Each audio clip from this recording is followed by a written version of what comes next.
నమస్కారం స్వాతిరెడ్డి గారు. నమస్తే అండి. బాగున్నారా? Fine fine. మీరు ఎలా ఉన్నారు? గుడ్ అండి. ఓకే. తిరుపతి ఇష్యూ పెద్ద రాద్ధాంతం అయింది. అవును. ఫైనల్ గా సిట్ విచారణకు సంబంధించి ఆదేశాలు జరిగాయి. బట్ హ్మ్. వైఎస్ఆర్సీపీ నుంచి ఆ వ్యతిరేకత ఎందుకు క్రియేట్ అవుతుంది? చాలా సింపుల్ అండి. ఇప్పుడు దొంగని మీరు దొంగ అంటే ఎవరైనా ఒప్పుకుంటారా? ఒప్పుకోరు కదా! నేను దొంగని కాదు, ఎదుటోళ్ళే దొంగ, నేను చెప్పబోతుంటే వాళ్ళే చెప్పేశారు అని చెప్పి పక్కనోళ్ళ పైన నిందలేస్తారు. సేమ్ వైఎస్ఆర్‌సీపీలో గత 5 సంవత్సరాలుగా జరిగింది అదే.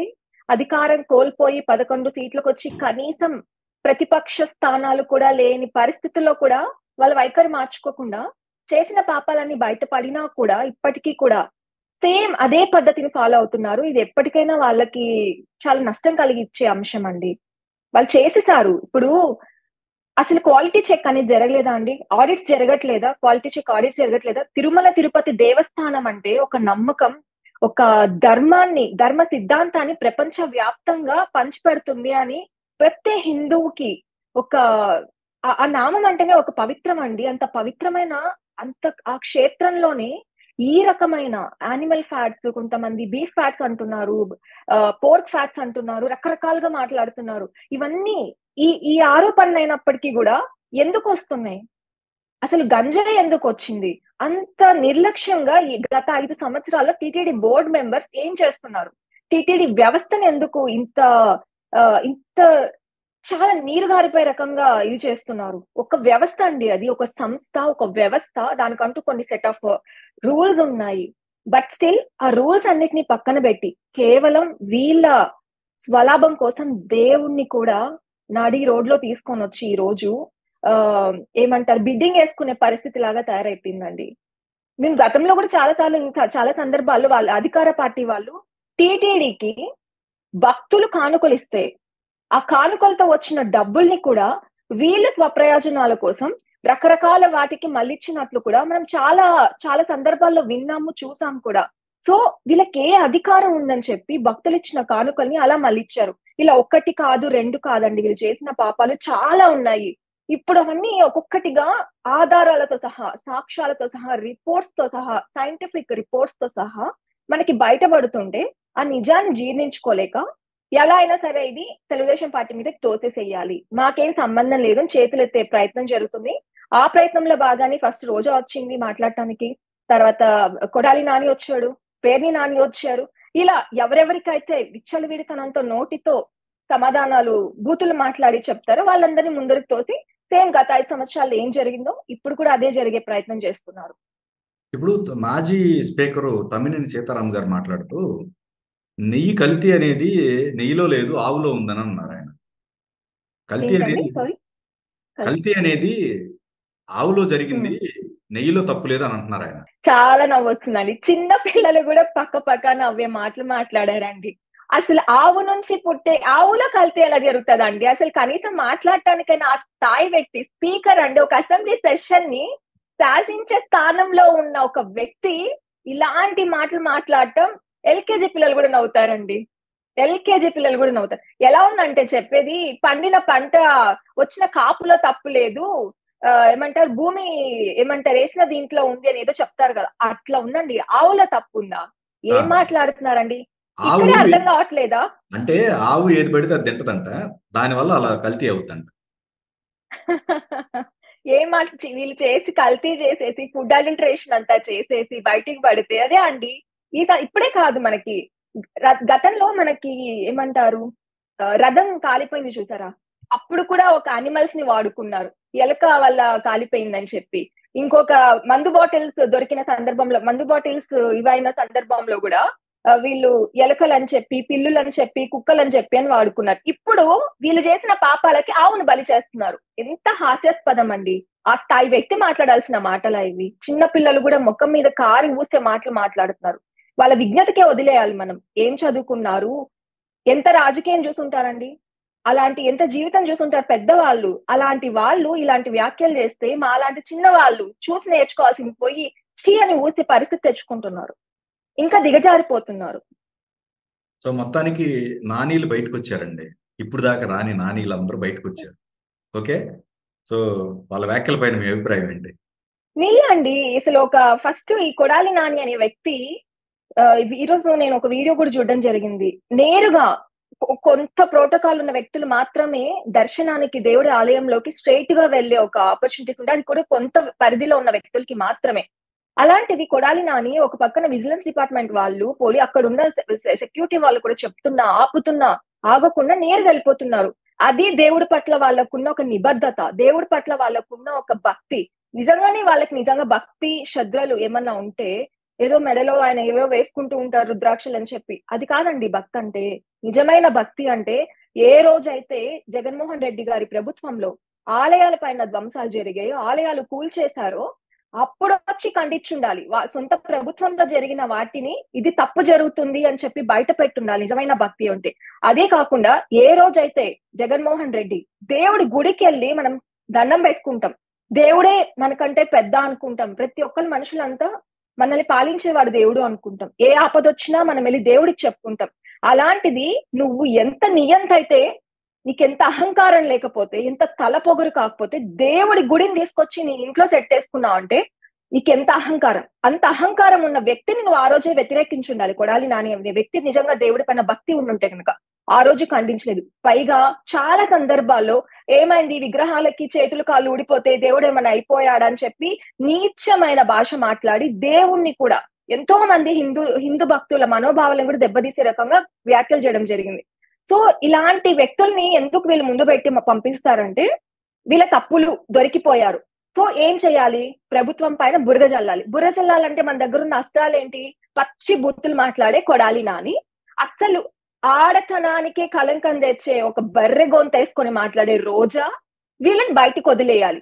వీళ్ళు ఇష్టం వచ్చినట్టు డైవర్ట్ చేసేసి చంద్రబాబు నాయుడు గారిని, లోకేష్ గారిని, ఇప్పుడున్న ప్రభుత్వం పైన అనవసరమైన వ్యాఖ్యలు చేస్తే, ఇటు సోషల్ మీడియా గానీ, ఇటు మెయిన్ మీడియా గానీ ఆ వ్యాఖ్యలు పట్టుకుని అటు చుట్టూ తిరుగుతూ ఉంటే వీళ్ళ పైన వచ్చిన నింద డైవర్ట్ అయిపోతది అనే ఒక ప్రయత్నమే తప్ప ఇంకొకటి లేదు. ఇంకా పేర్ని నాని గారైతే ఆయన కమీడియన్ లా కనిపిస్తున్నారు. పవన్ కళ్యాణ్ గారి పైన ఆయన చేసే వ్యాఖ్యలు ఏంటి, నేను చూసాను, నాకు నవ్వొచ్చిందండి. నేను పుట్టుకతోనే హిందూ ధర్మంలో పుట్టాను, హిందుత్వంలో పుట్టాను, నువ్వు క్రిస్టియన్ రష్యన్ నా వైఫ్ ని పెళ్లి చేసుకున్నావు, క్రిస్టియన్ చర్చిలకు వెళ్తున్నావు, ఇవన్నీ మాట్లాడుతున్నారు. అసలు వీళ్ళకి, ఈ రాజకీయ నాయకులకి కొంతమందికి సెక్యులరిజం అంటే తెలీదు. సెక్యులరిజం అంటే ఏంటంటే, మనం ఏ మతం వాళ్ళకైనా చెందుండొచ్చు, నేను హిందువుని, అలాని క్రిస్టియానిటీని దూషించాల్సిన అవసరం లేదు. నాకు నచ్చితే చర్చ్కి వెళ్తాను, ప్రేయర్స్ చేస్తాను. అదే విధంగా నాకు నచ్చితే దర్గాకి వెళ్తాను, ముస్లింస్ దగ్గరికి వెళ్ళి ఈ రంజాన్ కో ఈ బక్రీద్కో నమాజులు చేసుకుంటాం. లేదంటే మాకు అది పద్ధతులు తెలియనందుకు. సో దేవుని సెక్యులరిజం అదే చెప్తుంది, అందరినీ సమానంగా చూడాలి. నీ మతాన్ని గౌరవించుకుంటూ, నీ మతాన్ని నువ్వు నమ్ముకుంటూ పక్కన పెళ్లి చేసుకోవడం వలన వాళ్ళ సంప్రదాయాల్ని పాటించారు. దాంట్లో తప్పే ఉంది. ఇప్పుడు జగన్మోహన్ రెడ్డి గారు ఉన్నారండి, ఫస్ట్ నేను స్ట్రెయిట్ క్వశ్చన్ అడుగుతున్నానండి, అసలు నువ్వు హిందువా క్రిస్టియనా? క్రిస్టియన్ అయితే ఖచ్చితంగా తిరుమలకి వెళ్ళేటప్పుడు డిక్లరేషన్ ఇచ్చి, నేను అన్య మతస్థుడిని, నాకు హిందుత్వంతో సంబంధం లేదు, బట్ నాకు ఆ ఏడుకొండల స్వామి పైన పూర్తి విశ్వాసం ఉంది, ఆ స్వామిని నేను దర్శించుకోవడానికి మనస వాచ కర్మన అంగీకరించి సంతకం పెడుతున్నాను అనే విధంగా సంతకం చేసి వెళ్ళాలి. లేదు నేను హిందూని అంటే ప్రూఫ్ చూపించు, ఏ రకంగా నువ్వు హిందువు అంటే స్వరూపానంద ఉందిగా ప్రూఫ్, అంటే స్వరూపానంద గారు హిందూగా మార్చారంటగా ఆయన్ని. అదే నెక్స్ట్ అదే చెప్పబోతున్నా. ఓకే, స్వరూపానంద గారు నోటి మాటలు చెప్పొచ్చు ఈయన హిందువు అని, జగన్మోహన్ రెడ్డి గారు నటించొచ్చు హిందువు అని.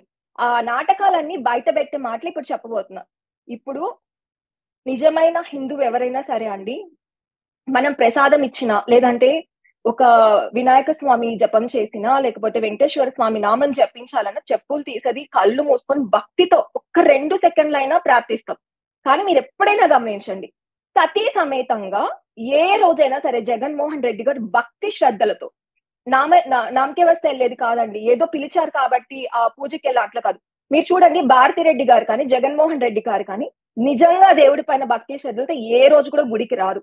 వాళ్ళు ఎప్పుడైనా సరే సెట్టింగ్స్ వేసుకొని, ఎలా ఉంటదంటే వాళ్ళు కూర్చుంటే, మీరు ఏ వీడియోలో తీసుకోండి జగన్మోహన్ రెడ్డి గారివి, భారతిరెడ్డి గారివి, నిప్పుల చాప మీద కూర్చున్నట్టు చాలా ఇబ్బందికరంగా, చాలా బలవంతంగా ఎవరో ఫోర్స్ చేసి కూర్చోబెట్టుకున్నట్టే కూర్చుంటారు. కానీ దేవుడికి పూజ చేస్తున్నాము. ఉగాది సందర్భాల్లో కూడా మనం చాలా సార్లు చూసాం, ఇలానే తిరుమలకి వెళ్ళినప్పుడు కొన్ని సాంప్రదాయాలు ఉంటాయి. తలకి కడతారు, తర్వాత దేవుడికి అక్షంతలు సమర్పిస్తారు, పట్టు వస్త్రాలు అప్పుడు కూడా చూడండి, చాలా బలవంతంగా, చాలా ఊపిరి బిగపెట్టుకొని ఎప్పుడెప్పుడు అయిపోతుందా అన్నట్టు ఉంటారు జగన్మోహన్ రెడ్డి గారు. కానీ నిజమైన హిందువులు ఎలా ఉంటారంటే, ఎన్ని గంటలైనా సత్యనారాయణ స్వామి వ్రతం కానివ్వండి, వెంకటేశ్వర స్వామి పూజలు కానివ్వండి, ఎక్కడైనా కొన్ని గంటలు జరుగుతాయి. ఏమంటారు, యాగాలు చేస్తారు. అప్పుడు ఎన్ని గంటలైనా చాలా భక్తితో, శ్రద్ధలతో, ఎంత ఓపిక లేకపోయినా ఓపిక తెచ్చుకొని దేవుడితో అది కనిపిస్తుంది మనకి. కానీ జగన్మోహన్ రెడ్డి గారిలో ఎప్పుడు కనిపించదు. ఎప్పుడు కనిపిస్తుందో చెప్పన, జగన్మోహన్ రెడ్డి గారిలో ఒక ఎలక్షన్స్ వచ్చినప్పుడు, ఒక మత విద్వేషాలను రెచ్చగొట్టాలన్నప్పుడు, ఒక ఈ మతానికి చిచ్చు పెట్టాలి అన్నప్పుడు, రాజకీయ స్వలాభం కోసం ఏదో ఒకటి చెయ్యాలి, ఒక విషయాన్ని డైవర్ట్ చేయాలి అన్నప్పుడు ఈయన హిందూగా సడన్ గా మారిపోతాడు, లేదంటే క్రిస్టియన్ గా సడన్ గా మారిపోతాడు. పూటకు ఒక కులం వాడుకుంటాడు, పూటకు ఒక మతం వాడుకుంటాడు. సో ఈ రోజు నిజంగానే చెప్పండి. ఇక్కడ ఒక చిన్నదండి, మీరు అన్న దాంట్లో బైరెడ్డి గారు ఓపెన్ ఛాలెంజ్ డిస్కషన్ పెట్టాల్సిందే ఈ విషయం మీద అని చెప్పేసి మొన్న ప్రెస్ మీట్ చెప్పారు. బైరెడ్డి రాజశేఖర రెడ్డి గారు, గుర్తుందా మీకు? మొన్న ప్రెస్ మీట్ లో ఆయన ఒకటే చెప్పారు, అసలు ఇతని కులం ఏంటి, మతం ఏంటి, చర్చ జరిగి తీరాల్సిందే అని ఓపెన్ ఛాలెంజ్ చేస్తున్నారు ఆయన. నేను ఎప్పటి నుంచో చర్చ వద్దు, స్ట్రైట్ ఆన్సర్, నువ్వు క్రిస్టియన్ వా హిందువా? నువ్వు క్రిస్టియన్ అయితే నేరుగా ఈరోజు సింపుల్ అండి, నువ్వు 28వ తారీఖున దేవుడి దగ్గరికి వెళ్ళాలి, ఏదో దీక్షలు చేస్తాను, అరాచకాలు జరిగిపోయి, అరిష్టాలు జరిగిపోయి, దాన్ని ప్రాశ్చితం చేసుకొని నడిచెళ్తాను కొండకి అని చెప్పి వార్తలు వస్తున్నాయి. నిజంగానే నువ్వు క్రిస్టియన్ అయితే ఒప్పుకో, జనాలకి ప్రెస్ ముందుకి రా, నేను క్రిస్టియన్ని, నేను అన్యమతస్తుని. అయినా కూడా వెంకటేశ్వర స్వామి పైన భక్తి శ్రద్ధలతో, నాకు దేవుడు అంటే నిజమైన విశ్వాసంతో, మనసాకర్మణ వాచ దేవుని దర్శించుకోవడానికి, జరిగిన అరిష్టాన్ని, నేను దోషాలని తొలగించుకోవడానికి, మనస్ఫూర్తిగా మొక్కుకోవడానికి వెళ్తున్నాను, ఒక డిక్లరేషన్ పైన సంతకం చేయి. లేదు నువ్వు చెయ్యను అంటే నువ్వు క్రిస్టియన్ కాదని ఒప్పుకో, హిందూ అని ఒప్పుకో, నేను హిందువుని, నాకు డిక్లరేషన్ చేయాల్సిన అవసరం లేదని ఒప్పుకో. అంతేగాని పూటకు ఒక మతం వాడుకొని నీ రాజకీయ స్వలాభం కోసం ఎర్రోళ్ళని పిచ్చోళ్ళని చేసి జనాలని 5 సంవత్సరాలు ఆడుకున్నావు. ఇంకా కూడా జనాలని మోసం చేస్తే జనాలు ఊరుకునే పరిస్థితి కాదు. ఎందుకంటే ఇది నీ ప్రభుత్వం కాదు, ఇది చంద్రబాబు నాయుడు గారి ప్రభుత్వం. ప్రజలకి ఏది మంచి ఏది చెడ్డ అని తెలుసుకొని నేను ఒక మూలను కూర్చోబెట్టిన ప్రభుత్వం. నిన్న కొడాలి నాని అంటాడండి, కాళ్ళు చేతులు విరక్కొట్టి మూలను కూర్చోబెడతారు ప్రజలు. అసలు ఆయనకి నాకు తెలిసి మతి పోయింది అనుకుంటున్నాను. ఈ 11 సీట్లు వచ్చినప్పుడే మనకు అర్థమైపోయింది, కాళ్ళు చేతులు విరక్కొట్టడం కానీ తలనే తీసి పక్కన కూర్చోబెట్టారు. ఇంకా మిగిలిన ఇలానే వీళ్ళు మాట్లాడుతూ ఉండి, ఇలానే ప్రభుత్వం పైన దుమ్మెత్తి పోస్తూ, వీళ్ళు చేసిన తప్పుల్ని గత 5 సంవత్సరాలు తెలుసుకోకుండా పార్టీని ఎలా ముందుకు తీసుకెళ్లాలి, ప్రజల సమస్యని ఎలా అడ్రస్ చేయాలి, ఈ ప్రభుత్వంలో ఏమైనా మిస్టేక్స్ జరుగుతుంటే ప్రజలకు ఉపయోగపడే విధంగా మనం ఎలా ముందుకెళ్ళాలి అనేది ఆలోచన చేయకపోతే ఈ వచ్చిన 11 సీట్లు కూడా ఖచ్చితంగా కనీసం ఒక్క సీటు కూడా మిగలదు. కనీసం జగన్మోహన్ రెడ్డి సీటు కూడా గెలుచుకునే పరిస్థితి ఉండదు. కాబట్టి ఈ లడ్డు విషయం అనేది చాలా సెన్సేషనల్ విషయం అండి. ఎందుకంటే నేను చాలా బాధపడుతున్నా. లాస్ట్ మంత్ తిరుపతి వచ్చినప్పుడు తెలియకుండానే మన ప్రసాదం అంటే చాలా ఇష్టం ఉంటదండి. ఇంట్లో ఉంటే చాలా ఇష్టంగా తినేసాను. ఇప్పుడు తలుచుకుంటుంటే నేను ఎంత పెద్ద పాపం చేశాను, అయ్యో దీంట్లో ఆవు కొవ్వు కలిసిందంట, ఈ పిగ్గు కొవ్వు కలిసిందంట, తెలియకుండా నేను ఇంత పాపం చేసేసాను, అయ్యో దేవుడా క్షమించు అని ఆ తెలియకుండా బాధ వచ్చేస్తుంది. నీకే న్యాయం లేదు, నీకే ధర్మం లేదు. అసలు ప్రపంచానికంతా తిరుమల క్షేత్రం ఒక ధర్మ క్షేత్రం అండి, హిందువులందరికీ ధర్మక్షేత్రం. అలాంటి ధర్మక్షేత్రం నీకే లేకపోతే మాలాంటి భక్తుల్ని ఎవరు కాపాడతారు? ఒక తిరుమల క్షేత్రంలోనే ఇంత జరిగిందంటే, ఇంత కుట్ర జరిగింది అంటే రాష్ట్ర వ్యాప్తంగా ఎన్ని అడల్టరేషన్స్ జరుగుంటాయి, ఫుడ్ లో ఎంత కల్తీ జరుగుంటది, ఎంతమందికి తెలియకుండా ప్రాణాలు పోయి ఉంటాయి. సో ఇవన్నీ ఆలోచిస్తే బాధేస్తుందండి.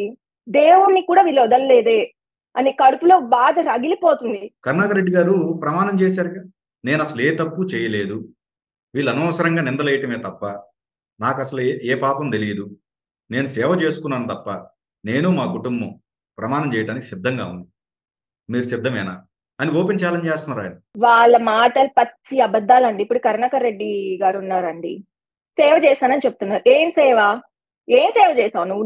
నీ వైఫ్ కి సేవ చేసుకుని ఉంటావు, నీ కొడుకులకి సంపాదించి పెట్టుకుని, నీ కొడుకుకి ఎమ్మెల్యే సీటు కోసం సేవ చేసుకుని ఉంటావు. అంతేగాని దేవుడి సేవ కాదండి. దేవుడి దగ్గర ఏ రకంగా డబ్బులు దోచేసి మనం సంపాదించేసుకుందాం, మన వెనకాల మూటలు దాచేసుకుందాం అనే సేవ చేసుకుని ఉంటారు తప్ప భక్తి శ్రద్ధలతో వీళ్ళు సేవలు చెయ్యలేదు. ఇది 100% వాస్తవం. చంద్రబాబు నాయుడు గారు ముద్దు బిడ్డ అండి వెంకటేశ్వర స్వామికి. ఇది ఎవరు కాదన్నా అవునన్నా ప్రపంచం అంతా ఎరిగిన సత్యం. అన్ని మైండ్స్ మీద పడితే కూడా దేవుడు చిన్న చిన్న గాయాలతో బయటపడేశారంటే ఆయన కారణ జన్ముడు అని చెప్పి వెంకటేశ్వర స్వామి ఆయన పునర్జన్మని ఇవ్వడం జరిగింది చంద్రబాబు నాయుడు గారు. వీళ్ళంతా ఎవరండి ప్రమాణాలు దొంగ ప్రమాణాలు చేస్తే దేవుడు చూస్తూ ఊరుకోడు. నేను కూడా ఏదో ఒకటి మాట్లాడేస్తానండి, ప్రమాణాలు చేస్తున్నాను. జగన్మోహన్ రెడ్డి కూడా ప్రమాణం, నేను కూడా చాలా సవాళ్ళు మాట్లాడుతాను, చాలా ఒట్లేసేస్తానండి. అలా పిచ్చి పిచ్చిగా మాట్లాడేస్తే అవ్వదు. యాక్చువల్ గా మనకందరికి లడ్డు అంటే దానిలో ఒక బాదం పప్పు, ఇంతకు ముందు ప్యూర్ గా ఉన్నప్పుడు ఒక ఏలకులు, ఒక జీడిపప్పు, మంచి కలాకండ ఇలాంటివన్నీ కనిపించి ఆ ఫ్లేవరు, ఆ నెయ్యి ఫ్లేవర్ తిని మనకి ఇవన్నీ కనిపిస్తాయి. ఈ వైఎస్ఆర్సీపీ వాళ్ళకి ఏం కనిపిస్తాయి? వాళ్ళకి కాసులు కనిపిస్తాయి, బంగారు నాణాలు కనిపిస్తాయి, వజ్రాలు కనిపిస్తాయి. ఎలా ఈ లడ్డూలతో మనం ఎలా బిజినెస్ చెయ్యాలి, దీనిలో ఏమేమి ఉన్నాయి, ఇవన్నీ మనం ఫుడ్ అడల్టరేషన్ ఎలా చెయ్యాలి, వీటి వల్ల వచ్చే కమిషన్ తో మనం ఎలా డబ్బులు వెనకేసుకోవాలి. ఊరికే భక్తులు ఫ్రీగా డబ్బులు ఇస్తున్నారండి. భక్తులు డబ్బులు ఇస్తున్న దాంట్లో మనం ఎలా క్యాష్ చేసుకోవాలని ఆలోచించి ఎప్పటి నుంచో ఉన్న నందిని నెయ్యిని మానేసి ఇప్పుడు కొత్తగా వచ్చే కంపెనీకి అసలు మీరు ఇవ్వాల్సిన అవసరం ఏమొచ్చింది? మీరు ఎందుకు బిడ్డింగ్ చేశారు? డబ్బులు ఆదా రివర్స్ టెండరింగ్ అండి, డబ్బులు ఆదా చేయడానికి చేశారండి, చాలా బాగా చేశారు. కానీ గవర్నమెంట్ కానీ టీటీడీకి కానీ చేయలేదు. వాళ్ళ బ్యాంక్ అకౌంట్ లోకి వేసుకోవడం జరిగింది. ఒక్కొక్క 11% ఆఫ్ ట్యాక్స్ తీసుకున్నారని చెప్పి కూడా నేను ఎక్కడో ఒక రిపోర్ట్ లో చదవడం జరిగింది. మీకు ఎందుకు అంత కకృతి?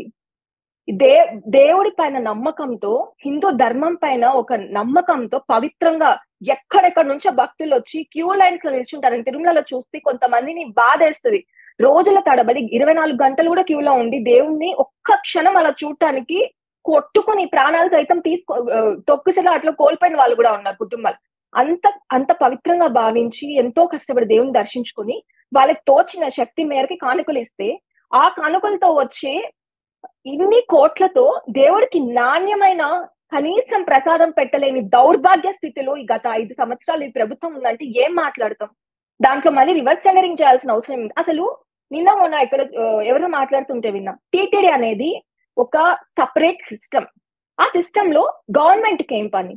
మీరే అసలు విలువలు లేని వ్యక్తుల్ని బోర్డ్ చైర్మన్స్ ని చేసేసి, బోర్డు మెంబర్స్ ని చేసేసి, వాళ్ళ వెనకాల ఎన్నెన్ని కేసులు ఉన్నాయో, ఎన్నెన్ని దుర్మార్గాలు తెలిసి కూడా ఆ పరమ పవిత్రమైన ఆ క్షేత్రంలో బోర్డు మెంబర్స్ ని చేసేసి మీరు విలువలు లేకుండా చేసి, అలాంటి వ్యక్తుల ద్వారా ఇలాంటి పాపాలను అన్నిటినీ చేసి, ఈ రోజు ఏమీ తెలియకుండా అమ్మో మాకేం తెలియదు, మాకు సంబంధం లేదు, మేమేం చేయలేదు, మేము ఇక్కడ ఓట్లు వేసేస్తాం, మీకు దమ్ముందా, మీరు ఎంక్వైరీకి ఓకేనంటే అవును వేస్తాం.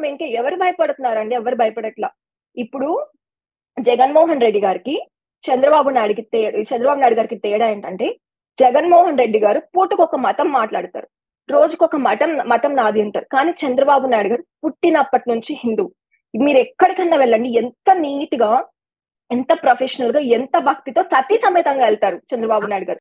ఇక్కడ ఒక డౌట్ అండి నాకు, వీళ్ళు ఎందుకు క్లారిటీ చెప్పేసుకుంటే ప్రాబ్లం ఏంటి వీళ్ళకి?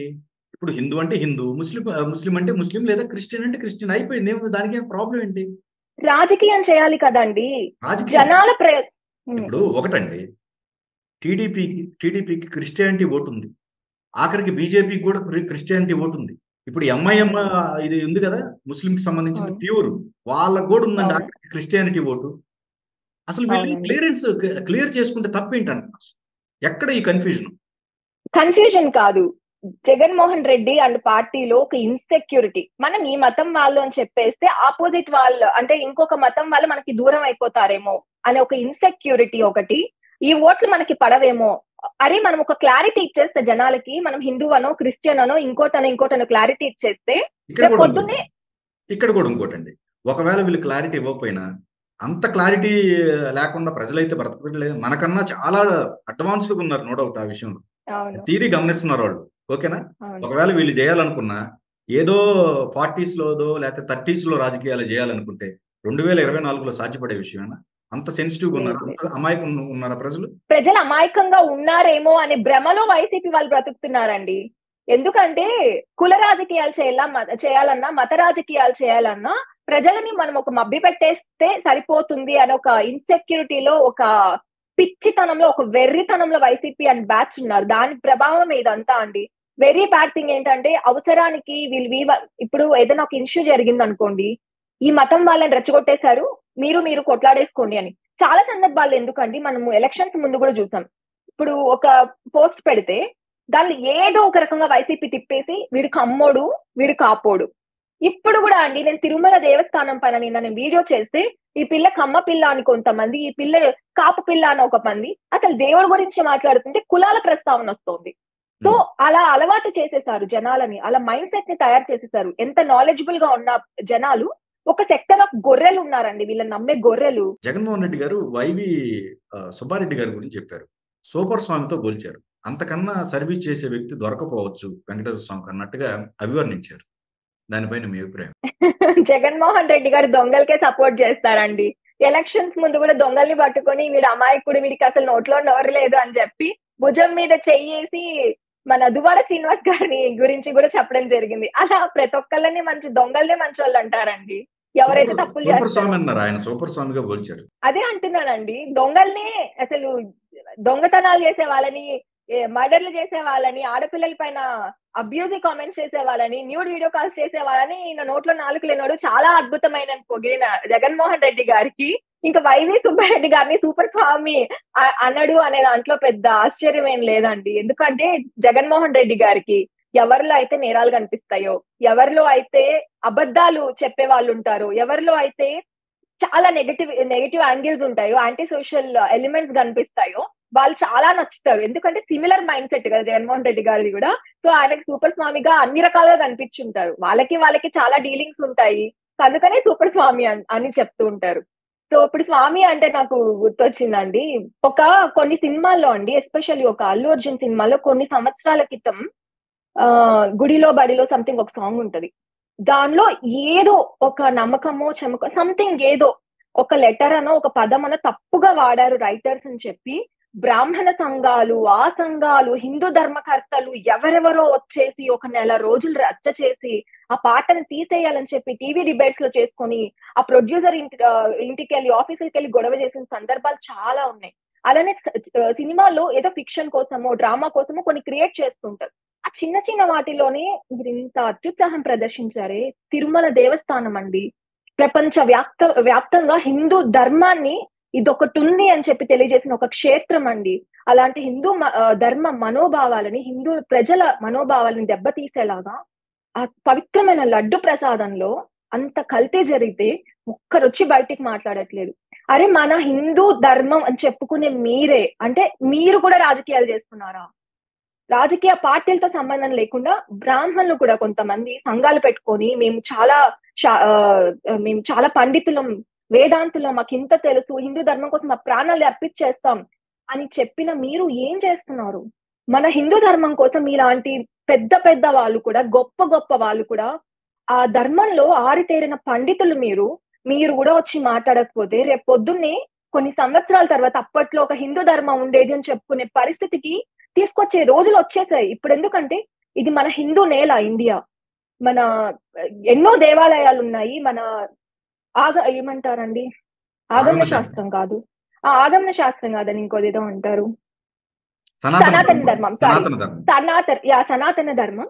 ఆ సనాతన ధర్మం అంటే ఏంటంటే ఎప్పటికీ మారలేనిది.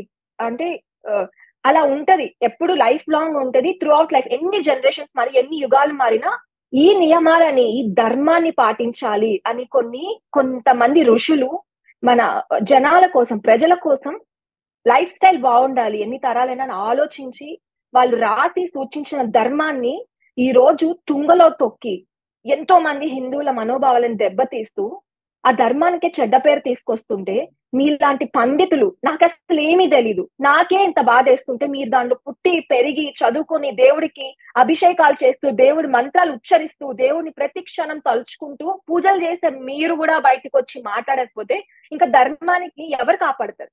హిందుత్వాన్ని ఎవరు కాపాడతారు?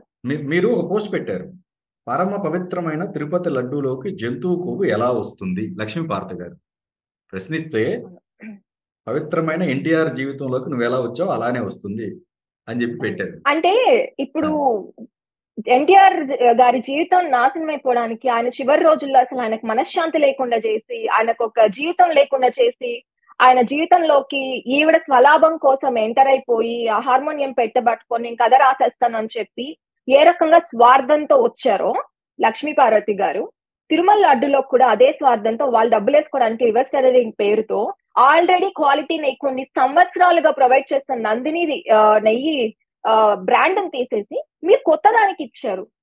దీనికి దానికి చాలా రిలేటబిలిటీ ఉంది, బట్ కంపేర్ చేయకూడదు మనం. ఆ దేవుడు దానికి లక్ష్మీ పార్వతి గారికి సంబంధం లేదు. బట్ స్టిల్ స్వార్థం అనే ఒక పదం కోసం నేను మాట్లాడుతానండి. స్వార్థంతో జరిగినవి ఇవంతా కూడా. ఇప్పుడు కూడా స్వాములు ఏమైపోయారండి? స్వరూపానంద స్వామి ఏమైపోయాడు? శారదాపీఠం స్వామి ఏమైపోయారు? ఇంకా చాలా మంది ధర్మకర్తలు ఏమైపోయారు? బ్రాహ్మణ సంఘాలు ఏమైపోయాయి? యాదవ సంఘాలు ఏమైపోయి? హిందూ సంస్కర్తలు అని చెప్పుకునే యాక్టివిస్టులు ఏమైపోయారు? కొంతమంది కృష్ణ భగవాన్ స్వామి పైన కొన్ని వీడియోలు చేస్తా ఉంటారు, భగవద్గీతని ప్రమోట్ చేస్తూ ఉంటారు, మన ధర్మశాస్త్రం భగవద్గీత అని చెప్పి. అలాంటి వాళ్ళు ఏమైపోయారు? మీ మనోభావాలు దెబ్బతినలేదా? మూగపోయారా మీరంతా? మీలాంటి వాళ్ళు మాట్లాడకపోతే మన ధర్మాన్ని ఎవరు కాపాడుతారు? మన హిందుత్వాన్ని గురించి ఎవరు ఎత్తి మాట్లాడతారు?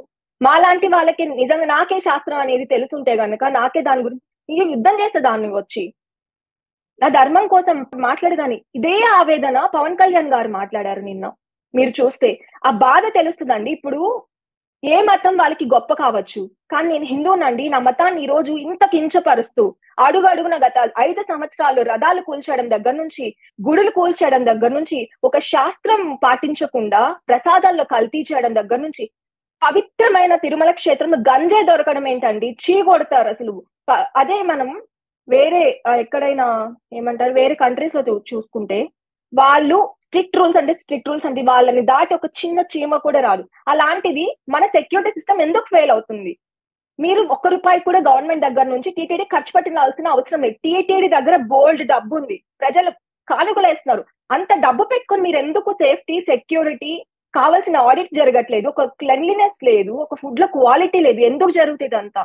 ఎందుకంటే అక్కడ ఉన్న వాళ్ళు స్వార్థం, డబ్బులు సంపాదించేసుకోవాలని దేవుడితో ఆటలాడుతున్నారు. సో ఖచ్చితంగా దీనికి పనిష్మెంట్స్ ఖచ్చితంగా దేవుడిస్తాడు. పెట్టుకున్నది కలియుగ ప్రత్యక్ష దైవం అండి. సాక్షాత్తు ఆయన నిజంగానే ఉన్నారని జనాలందరూ నమ్ముతాం భక్తితో. ఆయనతో పెట్టుకున్న వాళ్ళు ఎవరు బాగుపడినట్టు చరిత్ర లేదు. 2009 లో ఏం జరిగిందో చూసాం మనం రాజశేఖర రెడ్డి గారికి. సో ఆయనతో ఆటలాడిన వాళ్ళకి అంతకంటే ఘోరమైన జీవితం ఉంటుందని నేను ఖచ్చితంగా చెప్తున్నాను. ఇప్పుడు తిరుపతి జగన్ గారు అనుకుంటున్నారు, ఏదైతే దర్శనానికి వెళ్ళాలనుకుంటున్నారో ఖచ్చితంగా డిక్లరేషన్ కోరుకుంటున్నారు అందరు మీరంతా? ఖచ్చితంగా నేను మళ్ళీ చెప్తున్నా, నువ్వు క్రిస్టియన్ అని ఖచ్చితంగా నువ్వు ప్రూవ్ చేస్తే డిక్లరేషన్ పైన నేను అన్య మతస్థుని, నేను క్రిస్టియన్ మతానికి సంబంధించిన వ్యక్తిని అయినా సరే నాకు ఏడుకొండల స్వామి అంటే అపారమైన నమ్మకం భక్తి ఉంది, నేను దేవుని మనసా వాచ కర్మని దర్శించుకొని దండం పెట్టుకోవడానికి చేసిన పాపాలని కడుక్కోవడానికి వచ్చాను అని చెప్పి ఖచ్చితంగా డిక్లరేషన్ చెయ్యాలి. లేకపోతే అసలు తిరుపతిలో అడుగు పెట్టే అర్హత లేదండి వీళ్ళెవరికి కూడా.